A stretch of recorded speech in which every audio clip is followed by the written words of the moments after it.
അഭിലാഷേട്ടേ, ഒരുപാട് പേര് ഇലക്ഷനൊക്കെ ഉണ്ടല്ലോ, താങ്കൾ നിന്നെങ്കിൽ ജനങ്ങൾക്ക് വേണ്ടി എന്താ ചെയ്യണേ? എന്നെ നിർത്തുന്നല്ല, കാരണം എന്ന് വെച്ച് കഴിഞ്ഞാൽ പണ്ടൊക്കെ നിർത്തുമായിരുന്നു, ഇപ്പം നിർത്തുമെന്നറിയില്ല. പക്ഷെ ഞാൻ നിന്ന് കഴിഞ്ഞ് കഴിഞ്ഞാൽ ജനങ്ങൾക്ക് വേണ്ടി നല്ലതേ ചെയ്യുള്ളൂ. കാരണം ഒരു ഹോസ്പിറ്റൽ ഇവിടെ നല്ല രീതിയിൽ പ്രവർത്തിക്കേണ്ട പോയി. ഒരു ഹോസ്പിറ്റൽ പാവപ്പെട്ട ജനങ്ങൾ വരുമ്പോൾ അവരുടെ കഴുത്തിറക്കുകയാണ് ഇവിടെ ലക്ഷ്യം. നമ്മൾ ഫേസ്ബുക്ക് തുറന്നു കഴിഞ്ഞാൽ എന്താ, ഒരു കുഞ്ഞിന് അസുഖം, ഇന്ന ആൾക്ക് അസുഖം, ഇതിന് ട്രീറ്റ്മെൻറ്റ് ഇതാ. അല്ലാണ്ട് യഥാർത്ഥം അല്ലെങ്കിൽ ജെനുവിനായിട്ടുള്ള ആൾക്കാരെ ഫ്രീ ആയിട്ട് ചികിത്സിക്കാൻ ഇവിടെ ഏതെങ്കിലും ഒരു ഹോസ്പിറ്റലുകാർ തയ്യാറാവുണ്ടോ? നമ്മളവിടെ ചെന്ന് കഴിഞ്ഞാൽ ഒരു ആക്സിഡൻറ്റ് കേസ് ചെന്ന് കഴിഞ്ഞാൽ അപ്പോൾ തന്നെ ഈ ബില്ലടയ്ക്ക് ആ ബില്ലടയ്ക്ക് എന്ന് പറയുമ്പോഴത്തെ ആൾ മരിച്ചു അല്ലേ? സ്വന്തം നാട്ടിൽ എല്ലാ സൗകര്യമുള്ള ഹോസ്പിറ്റൽ വേണം. ഉണ്ടെങ്കിലാണ് ഒരു ആക്സിഡൻറ്റ് ഉണ്ടായാലും നേരെ കൊണ്ടുപോയി ചെല്ലാൻ പറ്റുള്ളൂ. ഇവിടെ ഒരു അയ്യോ ഇവിടെ ഞങ്ങൾക്ക് ഇതിനുള്ള ഇതില്ല, നിങ്ങൾ അങ്ങോട്ട് പോക്കോ ഇങ്ങോട്ട് പോക്കോ എന്ന് പറഞ്ഞു. അതൊക്കെ ശരിക്കും ഒരു ഇതാണ്, എനിക്കതിനോട് യോജിക്കാനില്ല. കാരണം ഞാൻ ജയിച്ചു കഴിഞ്ഞാൽ ഞാൻ അങ്ങനത്തെ ഭരണങ്ങൾ ചെയ്യില്ല സാധാരണക്കാർക്ക്. ഇപ്പോൾ ചില ഹോസ്പിറ്റലിലൊക്കെ നമ്മൾ കാർഡുണ്ട്, അതായത് കാർഡൊക്കെ ഉണ്ടെന്ന് പറയും. അങ്ങനെയൊക്കെ നമ്മൾ ചെന്ന് കഴിയുമ്പോൾ അവിടെ ചിലപ്പോൾ ആ ഗുളികകൾ ഉണ്ടാവില്ല, എല്ലാം പുറമേ നിന്ന് വാങ്ങേണ്ട അവസ്ഥയാണ്.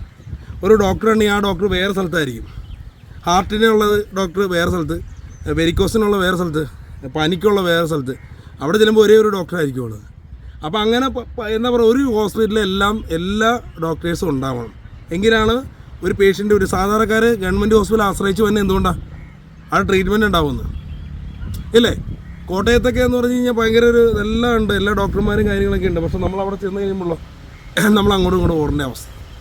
എൻ്റെ അഭിപ്രായം അന്നത്തെ തുറന്നു പറയാം. പിന്നെ അതുപോലെ തന്നെ മാതാപിതാക്കളെ റോഡിലേക്ക് ഇറക്കി വിടുന്ന ഒരുപാട് പേരുണ്ട്. ചിലവരൊക്കെ നല്ലതിന് വേണ്ടി അനാഥ മന്ദിരം പോലത്തെ വൃദ്ധസമ്മന്ദിരം പോലത്തെ പണിതിടുന്നു. അതുപോലുള്ള ആളുകളെ കണ്ടെത്തി അവർക്കൊരു വീട് വെച്ച് കൊടുക്കുക, പിന്നെ അവരെ ശുശ്രൂഷിക്കുക, അവരെ മക്കളുണ്ടെങ്കിൽ അവിടെ ചെന്ന് പറഞ്ഞ് അവരെ ഏൽപ്പിക്കുക, തിരിച്ച് ഏൽപ്പിക്കുക. ഇതൊക്കെ എൻ്റെ ലക്ഷ്യം, നല്ല പ്രവർത്തനങ്ങൾ. പിന്നെ സാധാരണ നമ്മുടെ ഓട്ടോറിക്ഷ ഓടിക്കുന്ന സഹോദരന്മാർക്കൊക്കെ എന്ന് പറഞ്ഞാൽ ഇന്ന് നമ്മുടെ കുറേ കൂട്ടുകാരുണ്ട് ഓട്ടോറിക്ഷ ഓടിക്കുന്നത്. ഈ നേരെ തുടങ്ങി ഇതേ നേരെ വരെയുണ്ട് ഓട്ടോറിക്ഷ കിടക്കുന്നത്. അവർക്ക് അന്നത്തെ ഒരു ഓട്ടോ കിട്ടിയില്ലെങ്കിലും, എൻ്റെ കൂട്ടുകാരൻ മാഹിൻ മൂവാറ്റുപുഴ, പുള്ളി ഒരു ഓട്ടോറിക്ഷ ഓടിക്കുന്ന തൊഴിലാളിയാണ്. അപ്പോൾ അദ്ദേഹത്തിന് വരെ എന്ന് പറഞ്ഞു കഴിഞ്ഞാൽ ചിലപ്പോൾ ഓട്ടം കിട്ടിയിട്ട് വരില്ല, ചിലപ്പോൾ പറയാറുണ്ട് എടാ ഇന്ന് ഓട്ടം കിട്ടില്ല. അപ്പോൾ എന്ന് പറഞ്ഞാൽ ഈ വണ്ടികൾ പെരുകുന്നു, ജനങ്ങൾ പെരുകുന്നു, ഇവിടെ ജോലിയില്ല. ജോലി ഉണ്ടെങ്കിൽ തന്നെ എന്ന് പറഞ്ഞാൽ അവിടെ കമ്മീഷൻ കൊടുക്കണം, കൈക്കൂലി കൊടുക്കണം അല്ലേ? കമ്മീഷൻ വാങ്ങിയിട്ട് കൈക്കൂലി വാങ്ങിയിട്ട് എന്ത് നടക്കുകയുള്ളൂ? ഇവിടെ ആരും എല്ലാവരും പലത് കൊടുക്കും. ചില കുട്ടികൾ പഠിക്കാൻ പോകട്ടോ, ഏറ്റവും അവസാനം ലക്ഷങ്ങൾ കെട്ടി വെച്ചിട്ട് പഠിച്ചിട്ട് എന്തെങ്കിലും പറയാൻ അവർക്ക് ഉണ്ടാവുണ്ടോ? ഏറ്റവും അവസാനം പാടത്ത് നിൽക്കണം, നമ്മൾ അവിടെ സ്വന്തമായിട്ട് പറമ്പുണ്ടെങ്കിൽ വല്ല വാഴയോ തെങ്ങോ നടക്കുമ്പോഴായിരിക്കും അതിന് കിട്ടുന്ന പൈസ കൊണ്ടായിരിക്കും അവർ ജീവിക്കുന്നത്. തൊഴിലില്ലായ്മ അതാണ് ഇവിടെ നടക്കുന്നത്. അങ്ങനെ പല പ്രശ്നങ്ങൾക്കും ചിലപ്പോൾ ഒരു നമ്മളെ കൊണ്ട് കഴിയുന്ന രീതിയിൽ ഞാൻ പ്രതികരിക്കും ശക്തമായിട്ട്.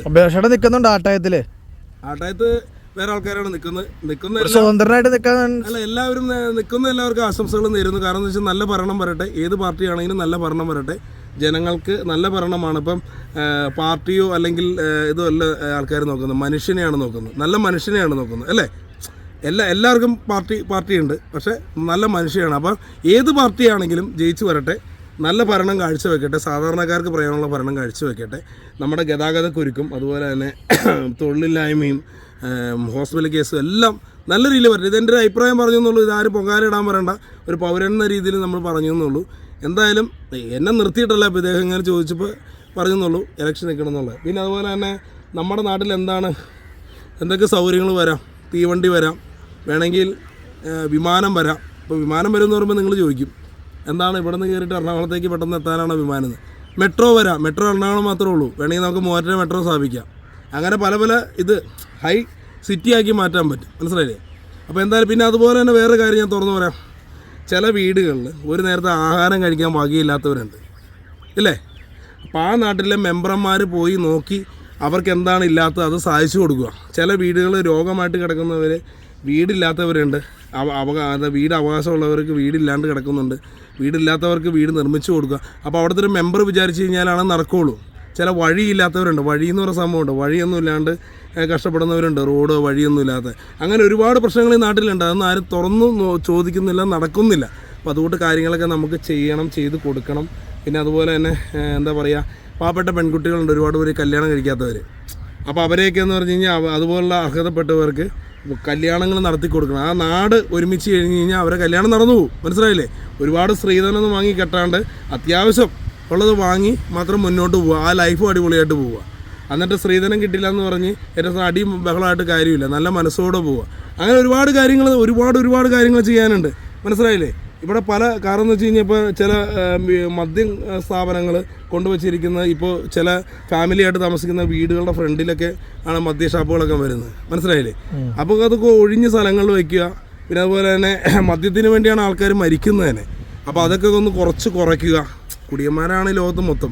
എല്ലാം ഒരു ലിമിറ്റഡ് വരുവാണെങ്കിൽ നമ്മുടെ നാട് മാവേലി വാണിടും നല്ല നാട് എന്നാ പാട്ട് നമുക്ക് പാടിക്കൊണ്ട് നടക്കാൻ പറ്റും. എന്തായാലും എന്നെ ഇലക്ഷൻ നിർത്തുമെന്ന് അറിയില്ല. ഇലക്ഷൻ നിർത്തി ഞാൻ ജയിച്ചു കഴിഞ്ഞാൽ നല്ല പ്രവർത്തനങ്ങൾ ചെയ്യും. എന്തായാലും കമൻറ്റിലൂടെ കാണാം.